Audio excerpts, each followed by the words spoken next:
Hi guys, welcome to today's video. So I am really struggling with the intro at the minute, but so today we are going to work on, well, first of all there's going to be a shop update, so you might, if you're interested in that, you might want to skip to the end and find out the info about that and then come back and relax and enjoy the video. But today we are going to work on our brush strokes and our painting. So I have 8 tips for you of how to get more painterly brush strokes, how to loosen up and how to sort of embrace that more artistic way of painting. So yeah, today we're going to be working in the Hahnemuller sketchbook. And this was in my so I featured this in last week or last video, so 2 weeks ago, and yeah, we're going to be using that today. And the first thing that we're going to do is just work on color and color swatching and just a couple of things to really start to familiarize ourselves with paints, with painting. And it's really important to not skip over these steps and just also I'm showing you the studio palette here. So I forgot to swatch the Interference Lilac in that video, and then also that's the Daniel Smith one. Also I repaired in quote marks this porcelain dish that I got last Christmas, not this one, the one before, and it was in the gift guide and it broke, and I just kind of used the Japanese way of adding the gold, but it kind of went everywhere. But yes, so the first thing that we need to talk about are brushes. So the brush becomes kind of an extension of your arm, and you can see like this little one here. When I first started painting, I used a number 1 Escoda for so long, and I just couldn't use anything larger than that. Then I went up to a number 2. Now you can see like I use these large brushes. So it's really important that you choose a brush that will help you to convey what you're trying to express. So if you want large expressive brush strokes, you need a larger brush. This one that I've been really loving at the minute is the Raphael pointed filbert, and it's a long handle brush, and generally they say, you know, you don't need one for watercolor because you're closer to the paper, but I've really been enjoying holding the brush further back. I like the weight of it, and often having a brush that is a little bit different will help you to loosen up or change those brush strokes. So I'm going to link a video down below as well called How to Draw Like a Painter, and that video explains a lot better than I can, like how to hold a brush, and yeah, that is the way that I do it, and so I highly recommend the video. It's really helpful in kind of understanding you know, how to just how to hold a brush and how to, you know, use it and everything. So, but you can see the first thing that I always do is get a little bit of water on my brush and just put a drop of water on my paints, and I really enjoy this. A lot of people like to, you know, spray their palette so that they're quickly into the painting, but for me this is kind of like a switching on of my brain, so, you know, to painting. So like we've all got so many things we've got to do in a day, so many, you know, things to worry about and things to organize and do. And when I sit down to paint, you know, I can't really even, I mean, I know what's in my palette, but you know, you're not really thinking about that. And straight away I have just a little minute there to remember like what's in the palette, and start to think like, oh, these are the colors I have available. So, you know, I'm switching from all of those other things thinking about to now thinking about, you know, what colors I'd like to use, and just trying to look at the colors and sort of re-familiarize with them in a way. So yeah, one thing that I would highly recommend if you are wanting to loosen up and, you know, find a painterly way to use those brush strokes is to just experiment. So you might have a sketchbook that is not for, you know, trying more advanced things. It might just be for color play. It might just be for putting washes down. It might be for experimenting with different brushes and different brush strokes. So all of those things in the end will help you to find your style, you know, what kind of brush you like to use, to create the kind of feelings on the page that you know,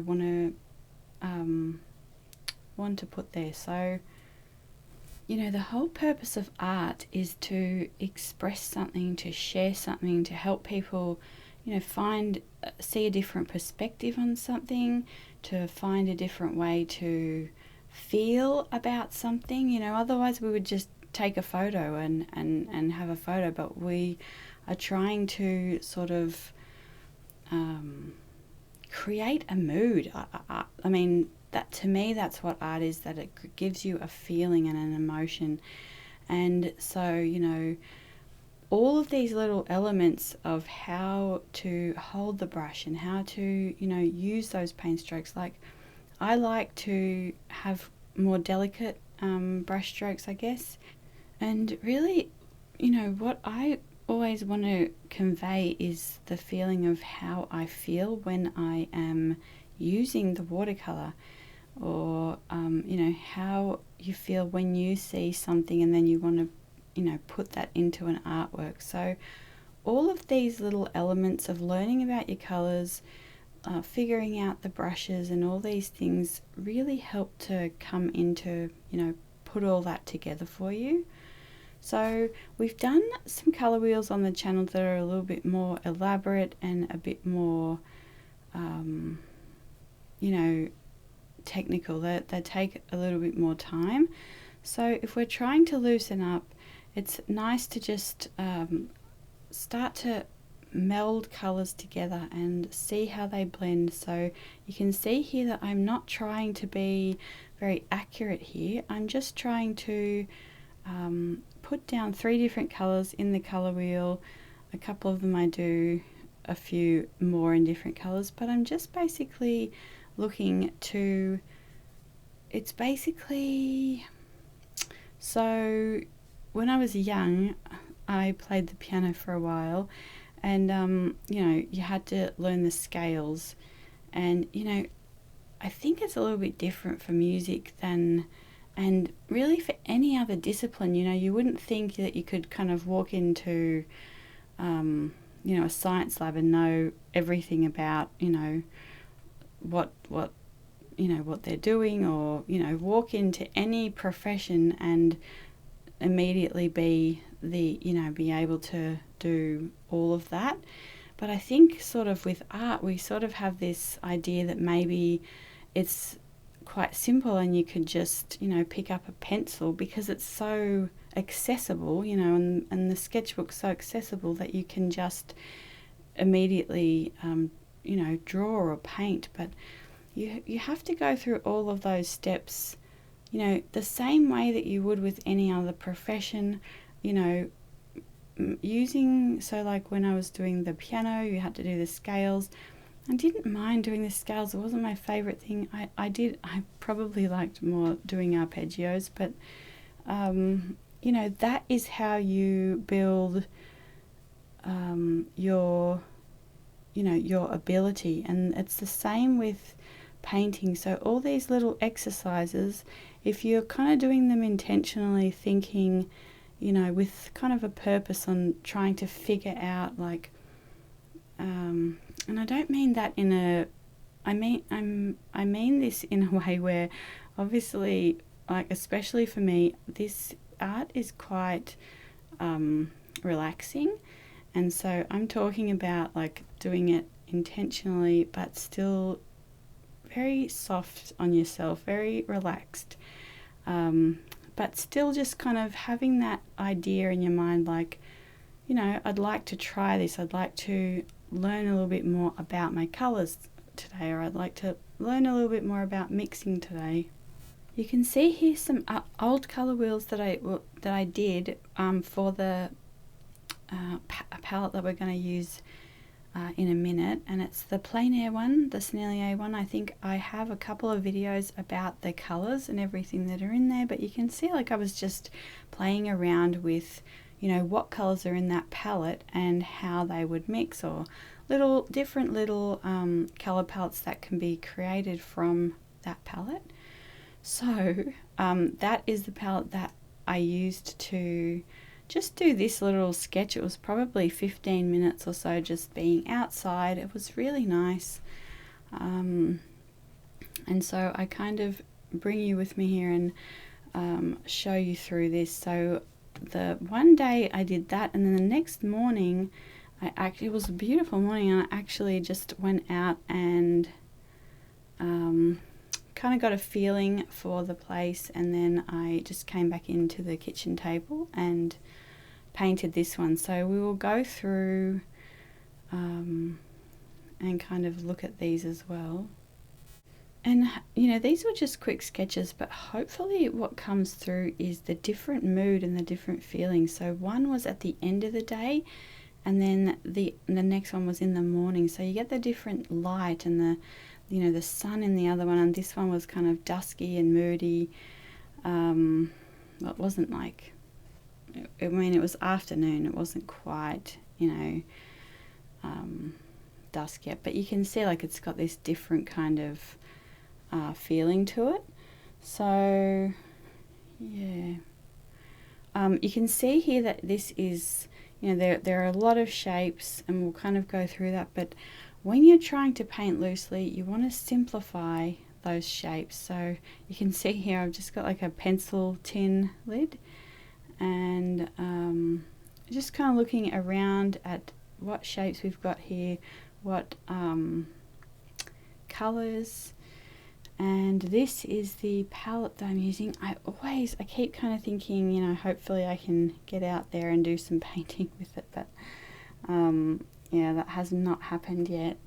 But anyway, so yeah, this was just really nice. And plein air painting, it is tricky, and so I am trying to practice it. I really love Liz Steele's whole aesthetic and style, and you can see I really love the leaves coming through the through there, but yeah, she really does such a beautiful job of balancing, simplifying things, but also leaving enough complexity that you are really intrigued by the artwork. So you know, these are things that you practice and you kind of learn over time. So you can see again there I'm doing it, I'm just wetting the colours, and like I have not even looked at this palette for probably since I did that last video, so maybe a year or over a year. And so I'm just re-familiarizing myself with the colours, and yeah, so the first thing that I do here is I'm using hematite for the stonework. I love hematite. It's not quite black, it's got a little bit of brown undertones, and then you can mix it with any other, you know, browns or violet earths on your palette, and you get some really beautiful stone colors, and also mix it with ochre.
So yeah, that was one day, and kind of I really like the fact that Liz Steele says when she does the second pass, she's always talking about the second pass. So that is just letting that dry and then going over and glazing some extra details, which I didn't do because I just ran out of time. But yeah, that's another way just to add that extra little bit of what it needs, what the painting needs. But so this is the next morning, and I'm doing the same thing. What I really enjoy about these two is that you can change the orientation of your book. So if you have a portrait book, you can even lay that, I often like to flip that up and use it landscape way. And then this is a landscape, and you can see that I flipped it up to be portrait, even though it's really, really long and skinny. And I really enjoy that because I can get this kind of long, different perspective, which is really nice. So I'm using the same hematite again, but you could see that I added some white in there to make it sort of creamier and softer because of the morning sunlight. But because of the way the sketchbook was, the page kept flipping up and I was having a hard time painting and filming. But you can see again that I am being pretty casual about this. This is more about just, like I said, practicing those scales, practicing putting paint on the page, letting the paint run in together, adding, you can see like here's a little bit of a glaze over the top of the other layer. So you're just practicing all these different little elements of painting, and even finding like what you want to paint and how you want to place that on the page is all part of it's all part of it. So like you could be going out in the backyard, you could go to a park, you could just find an image online, and then crop. You're always sort of cropping it and figuring out how what view you want to portray.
Okay, so the next tip that I have for you is to, and we've kind of already talked about this, but it's giving yourself a time restraint.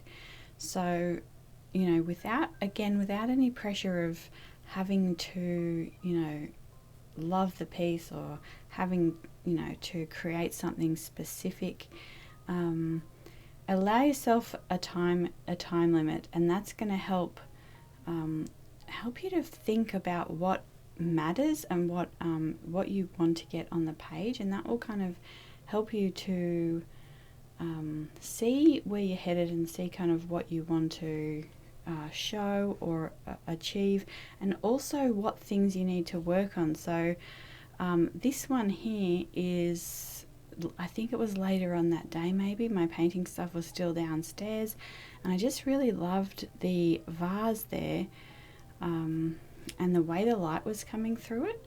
So I just had like a couple of minutes, and I just wanted to quickly try and, you know, capture that. And the interesting thing about this little time restraint thing is that what I did take away from this is that I really need to work on these colors and also the values. So when you look at it, the thing that's really beautiful is that amber light, and it's that golden yellow, but actually when you go to paint it, you realize that there's actually only a minute amount of this light that's on there. A lot of it is actually darker values, which you know, I didn't do here. But so again, like these, just the small things, even if it's something that you know, you're not like, oh yeah, I you know, I painted this and I really love the color combination and I want to use that later on. It might be something like, oh, I can see that I need to work on this area, and it's actually very, very helpful.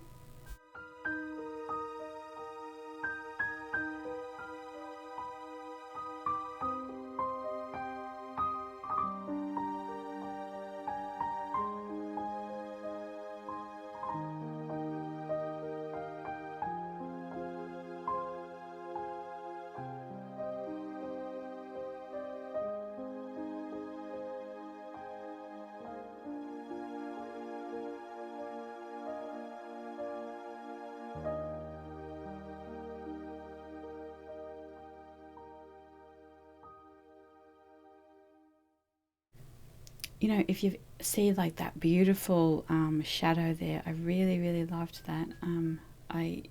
This really needed a lot longer of, you know, time to be able to kind of do it justice, but it was just a really nice moment anyway.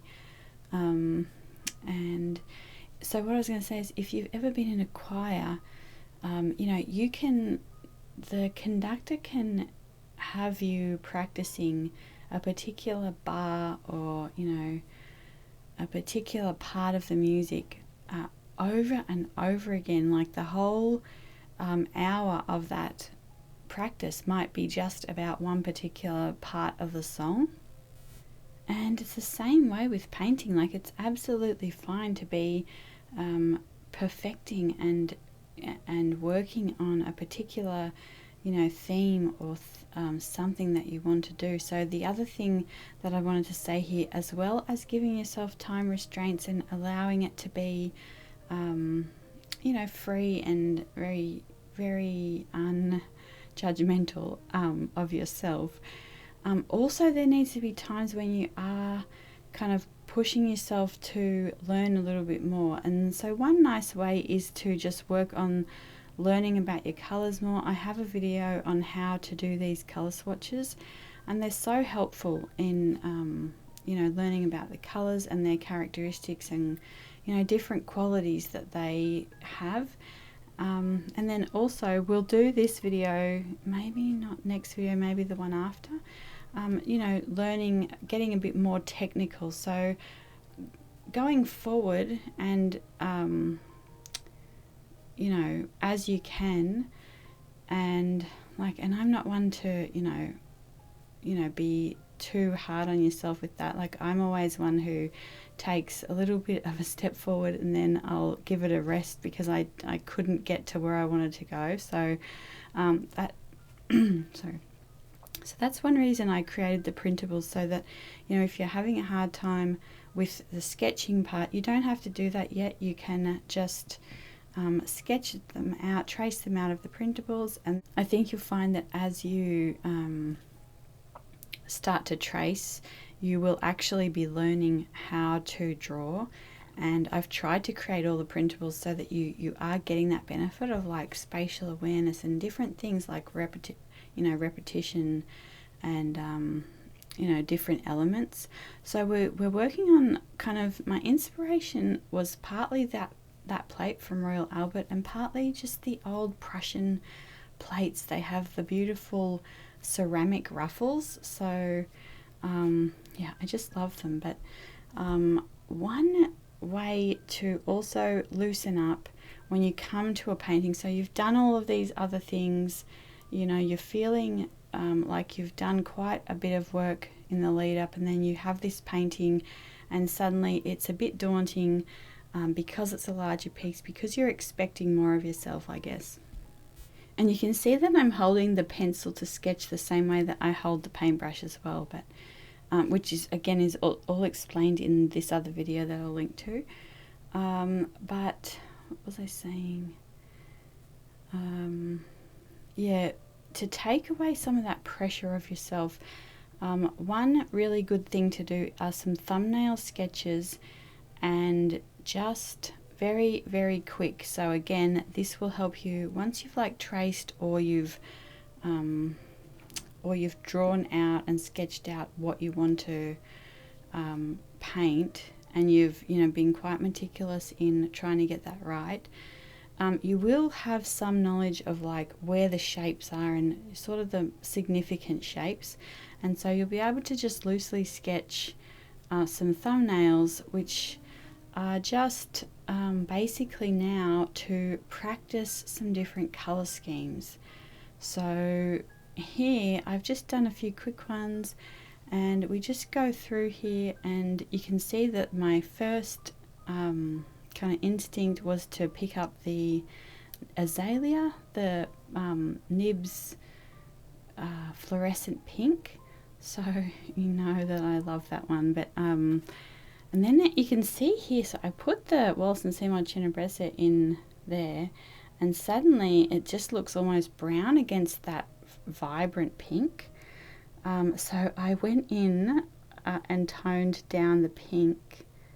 I can't remember what I used there, but I might have just used the Tenebrese, but I went in and toned it down, and you can see there that straight away they work better together.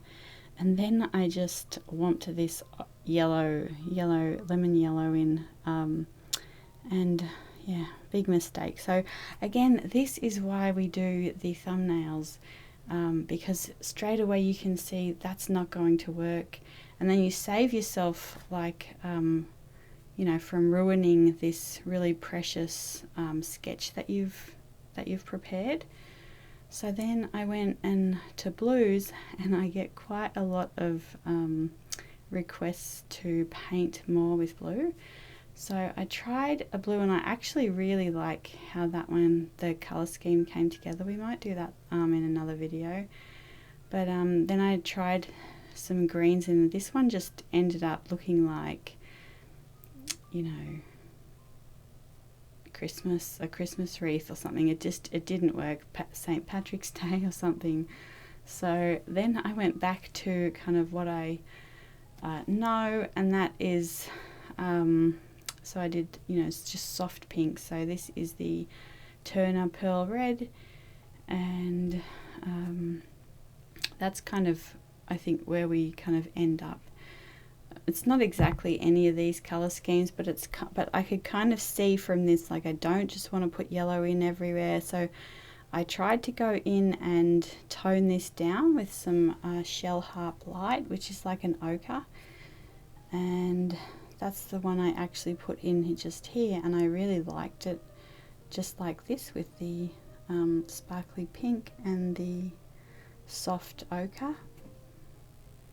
So yeah, then I put some of the shell pink in, and you can see like that's kind of my comfort zone with painting. Like, I know those colors, I know how to make them work. So yeah, it's whenever you're kind of using a new color, it's a new process. You have to relearn it. It's like a whole new key signature. You have to consider what it's going to work with and how to do that. So I think in one of the videos coming up, we're going to work a little bit more on the green palette and on this blue palette. I really loved this one. So this is, I'm using Smalt now by, I think it's by Winsor & Newton, and then I used the Lunar Violet, the Daniel Smith Lunar Violet, around the outside, which I really, really love that paint. And then this one here is the Iridescent Blue Silver. So I'm just going through and using these darker colors, also with the lighter blues, and I really like how this was coming together, and this would be a really nice and completely different, you know, emotion that you're conveying in that artwork as well. Like you feel totally different when you look at this versus when you look at the pinks. So, and you know, they're both really beautiful color palettes. So yeah, and then I went back to this one. So I think one of the, I don't really know, we'll talk about this. I think I need anyway, this is the Emerald Green by Sennelier, which is a beautiful color, but I think I'm going to switch it out for Fuchsia because I just, you know, that's kind of more my happy place. So you can see like it's a little bit too strong for what I'm looking for. Yeah, so then I just went back in with the azalea, and feel like I think I think, yeah, I love this color. And yeah, so that is kind of, and you can see here that I did lift off some of that yellow there, which I do like it a little bit more subdued there. So yeah, it's just an interesting process to go through, and before you start, you know, your painting, just look at small details like this. Like you might even just practice one detail of your painting several different ways on the page, and you can take your time. You know, I am just doing it quickly because for the video, but you know, every year I try a rose, and you know, I want to at some point be able to do a botanical illustration of a rose, you know, really, really nice one. So it's something that I keep going back to, I keep practicing it, and then I give myself, you know, an allowance, like, okay, well, you're doing the videos, you don't have time to do it or whatever. So, you know, you don't have to be stressing out if you can't do something, or, you know, or try and make some time to, you know, for that thing if you can as well. So, you know, you can kind of make it work either way. Like, you know, like I'll say, all right, well, you've done the videos, so, you know, I can't do both necessarily at the same time, but I can still keep trying, keep plugging away, and then hopefully at some point I'll get, you know, that opportunity, if that makes sense. Yeah, so I'm just saying, basically, you can keep trying different things. It doesn't matter if it didn't work the first time, it doesn't matter if it didn't work the 20th time, you know. So yeah, so now I am using Tenebrasse. So I use the Shell Harp Light, just, and you can see, like, just again, we've practiced all the brush strokes, we've practiced the colors, we kind of know what we're doing at this stage, and then, you know, we're just really enjoying it. Like, this is why I paint, because it's so enjoyable. You know, and once you kind of realize that you don't have to be perfect at something straight away, you don't have to be perfect at it in a year, it's refreshing, and, you know, it's a relief, and you can just really enjoy the paintbrush and the water and the paint moving on the paper. So yeah, and you can see that I'm doing that. I'm not being overly meticulous in my brush strokes. That's what makes the painting, I think, you know, vibrant, or I don't know what's the right word, but, you know, emotional. I don't know. I'm not sure, but, you know, there is a real beauty in a meticulous, realistic style, which I absolutely love. I love botanical illustration especially, and I'd love to be able to do that. But there's also beauty in, you know, Van Gogh, Monet, the way that they have worked, and they went through, you know, times when they were very, very disciplined, and they worked really hard on realism. I think that all painters, or, you know, artists who succeed in, you know, painting loosely and people, really loving it and really resonating with it and appreciating it, they have worked through all of the things. So you can't really skip, learning about form and learning about value and just skip to loose painting. You really do need that structure.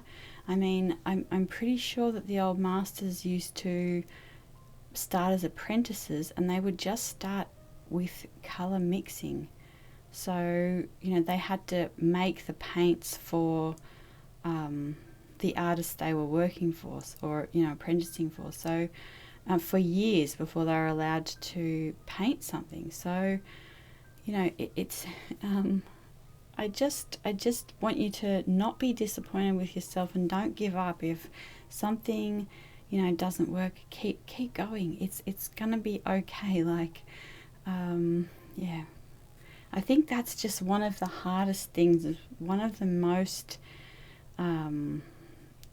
questions that I get, or like comments just about being frustrated with how something turned out and that it's not exactly how you wanted, and that could just be because of so many different reasons. So it's not a reason to anyway. I think we've talked about this quite a lot in the last few videos, but I just really want you to know that it's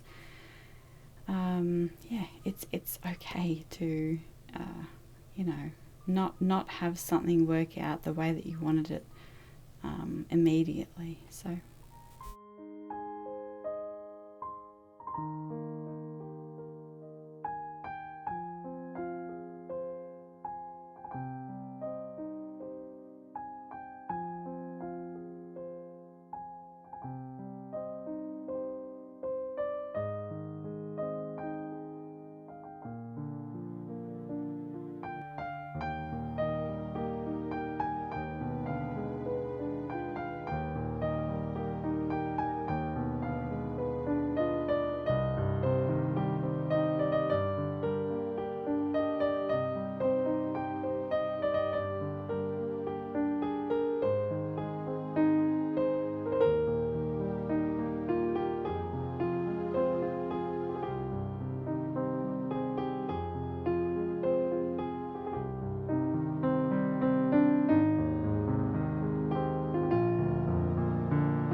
Okay, so I hope that was helpful and enjoyable. And you can see that I used the Citadel Grey Schist in the plate as well. So even though it's a ceramic plate and it's very smooth, I wanted to use the texture there, so I just did. So, and I guess part of that kind of granules, I don't know, it just reminds me of like an heirloom, just old, I don't know, like things from my little nanas. And yeah, so I don't know. Anyway, so I just think you can use, you know, any colors. It doesn't have to be the prescribed kind of way. And you can see even that the paintbrush that I use is like an oil painter's paintbrush, and I'm using it for watercolor. And I never really thought to even try a long tail one and a long handle one until I just saw that one actually at the art shop, and I thought it was beautiful. So I just got it for Christmas a couple of years ago, and then I love it. I love it. So okay, so shop news. This is going to be my last update, you know, maybe till autumn, maybe till Christmas. I'm not really sure, but you can see here that we have the souffle palette. So this is the Seafoam collection. So we have the souffle palette, we have the splash palette, and then the mini splash palette there, that's going to be the freebie for every order this time around. So you'll get it like a matching mini splash palette for, you know, your order. So then we have the blue collection. So we have the souffle palette, the splash palette, which is the largest shell here, and then we have the mini splash palette again, which will be the freebie. And so I am just going to put 4 in of everything. So 4 of the blue souffle palettes, which are the crystal ones, 4 of the you know, splash palettes in both colors, and then I do have a pink one as well. You can see I'm just showing you the, so here's the splash palettes. I was just showing you the under layer color in the souffle palettes. And yeah, I hope you guys are enjoying them. There's going to be, this is another splash palette, so it's the pink one. So again, there'll be 4 of those. And I'm not going to do any more custom orders. I've been doing custom orders all week. And if I've talked to you about the order, then they were supposed to be shipped this week. I'm really sorry, I've run out of time, so that will all be shipped off in the next couple of days. And yeah, I'm going to put shipping at 4 to 6 weeks, or maybe a bit longer, just so that, you know, if I need any extra time, I'm not overly stressing about it, because it's, I mean, I'm working day and night to try and get everything to you guys. And I was just showing you the half pan next to the mini splash palette as well, so you can see like the size of it. So this is a little 4 half pan palette, like a tertiary palette. And then I have this one here, so I'm really excited about this. This is a 16 half pan palette. So I called this one, well, we'll talk about that in a second, but I wanted to create, so quite a few of you, if I do the 5 half pan sets, you'll like buy all of them. And yeah, this one has kind of some of the reds, the blues, and the browns. So I just combined that all into basically like, and then you can see the little 4 half pan palette here underneath. So that's like a separate one. And again, so there'll be 4 of the small ones and 4 of the larger ones. And then this one is the sine qua non. I think that's how you say it. So it's a Latin phrase, and it basically means all the essential ingredients for success, or something like that. So you can see like these are the colors that I really love to paint with. So this will be different for everyone, you know, but I really love and need these colors to, you know, make me feel like I have a working palette.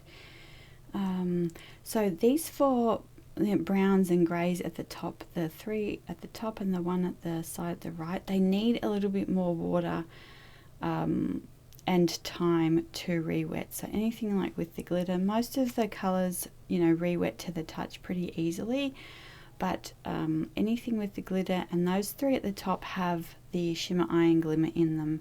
So I actually stir them every half an hour until they dry, but I put like 3 or 4 layers in there, but I think that there's still some settling, so you'll get some parts of the half pan that have like much more shimmer iron glimmer, unless you kind of leave it to re-wet and kind of mix it when you paint, if that makes sense.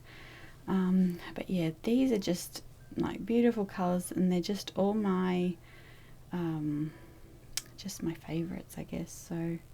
So yeah, I'll swatch everything for you, and again, there'll just be 4 of these available, and then I did do 4.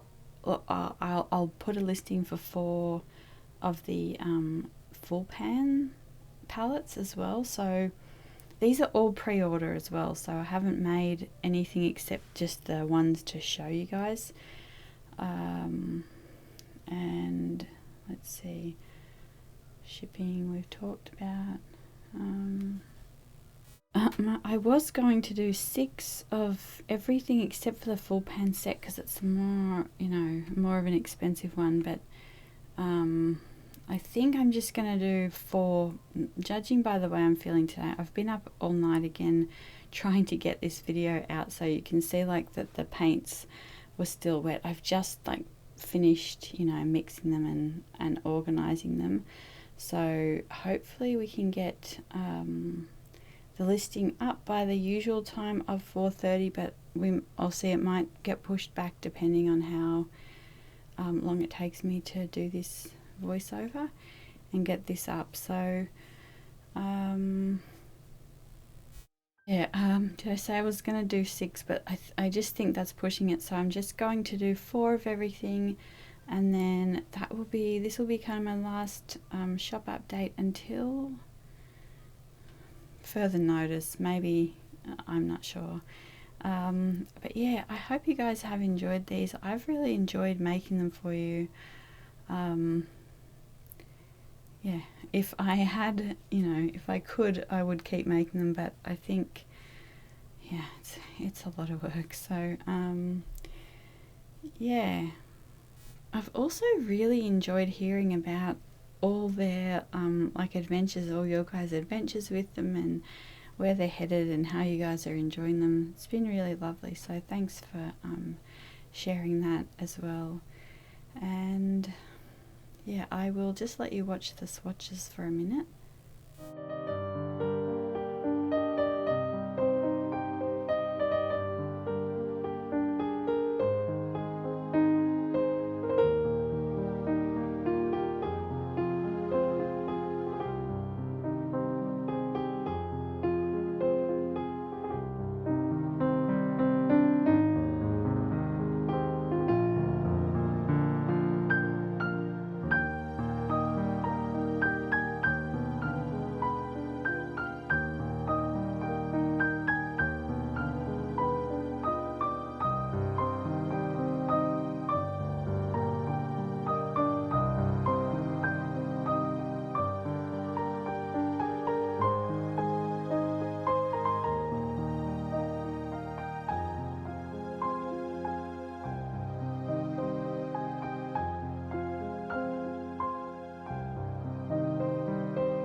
Okay, so this is the 4 half-pan set, and this one here is actually jade mixed with a couple of iridescent pigments. And yeah, then this one here is, I'm gonna, I haven't actually named this one yet, so I haven't named all of them because just no brain power left, but it's a really beautiful one. And then this second one is Ensemble of Clouds, so it's the one that was in the bottom of the souffle palettes, and I just felt like this needed to be in a half pan. It's such a beautiful mixing color as well. Just, yeah, really, really beautiful. And then this one here is Seafoam, and then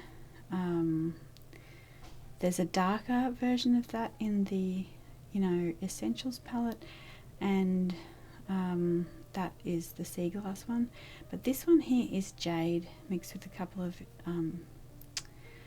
different pearlescent pigments. And this, I love this so much. This reminds me of so I call this one Snowy Lawn because it reminds me of when the snow starts falling, and you can see here, like, just that hint of kind of sage on the grass. The camera doesn't really capture it well, but it's such a beautiful, beautiful color. So yeah, and then I'm just showing you some of the pigments here. So I already know one of the reasons for the shipping as well. I already know I need a couple of pigments, and yeah, like some of these I grind with the mortar and pestle, and you can only do a little bit at a time. So every part of this process, just is quite a lengthy. It's quite a lengthy process, the entirety. But yeah, I really love this. One thing is, I'm looking back through and trying to find, where I got everything and reorder things and stuff, but it's very hard to find and to actually know if, about ethical mica. So if anyone has any suggestions or knows of anywhere that's like reputable that you can actually get that, can you DM me or let me know as well? That would be really helpful. I thought at the time that's what I was getting, but I'm just not really sure. And yeah, so it's something that I really it's really important to me that I can find a supplier that has that. So yeah. Okay guys, so that is pretty much everything. I am going to go and try and save this video and upload it, and hopefully the shop update, it's actually 10 to 4, so I don't know, hopefully I can get the shop update done by 4:30. If not, it'll be 5 or 5:30, but I will actually put it in the comments, so I'll just pin a comment that says the time of the shop update. And yeah, I hope you guys are doing well. It's such a hard time, and I hope you had a lovely Easter as well. So yeah, I will talk to you guys next video. I think we're going to paint the matryoshkas, and then we'll do the drawing one. So yeah, we'll see how that goes. The order might change there, it just depends, but yeah, have a really lovely couple of weeks and a really nice weekend, and I will see you in the next video. Bye.